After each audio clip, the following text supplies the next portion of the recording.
Comment on fait du cinéma, Romain? Très bonne question. Eh bien, figure-toi que pour faire du cinéma, en fait, on prend des photos.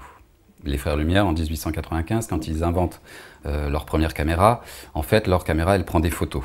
D'accord? Bon, alors elle n'a pas tout de suite pris 24 images par seconde, puisque c'est le nombre de photos qui est pris en une seconde par une caméra, puisqu'elle tournait à manivelle. Tu as sûrement déjà vu ces images où on voit des gens qui tournent une manivelle de la caméra. Bon, maintenant, les caméras sont motorisées et elles prennent 24 images par seconde. Toi, quand tu es assis dans ta salle de cinéma, tu ne vois pas des photos, tu vois un film. D'accord? C'est parce que ça va à une vitesse telle et ton cerveau et tes yeux travaillent pour toi, ce qui fait que toi, tu vois un film et non pas des images arrêtées. Ça s'appelle la persistance rétinienne.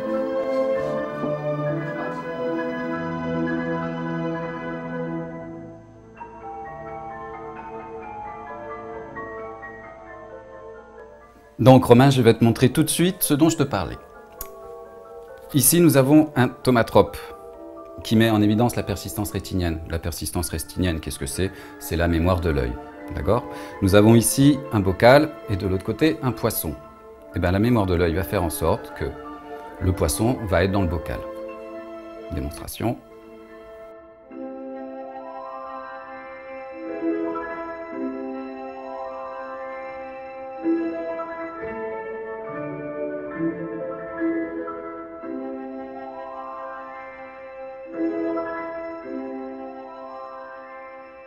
Donc Romain, ce petit tomatrope, tu pourras essayer de le faire chez toi, c'est pas compliqué. Par contre, le petit souci, c'est qu'on est encore loin du dessin animé. Quand on tourne, le poisson est certes dans le bocal, mais il ne bouge pas. Aussi, Émile Reynaud, 20 ou 30 ans avant le cinéma des Frères Lumière, a inventé cette machine qu'on appelle le praxinoscope.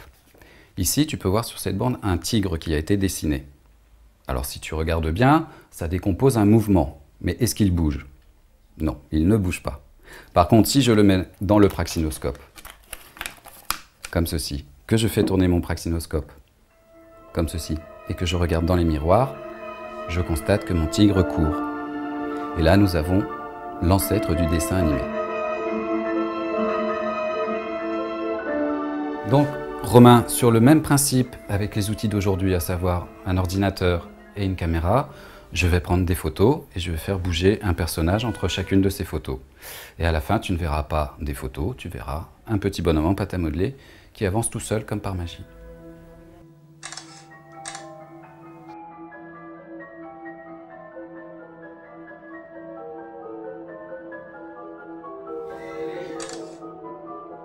Cumulonimbus organise des ateliers pour les enfants de 7 à 12 ans cet été dans les locaux de l'association et à la Cinémathèque de Toulouse.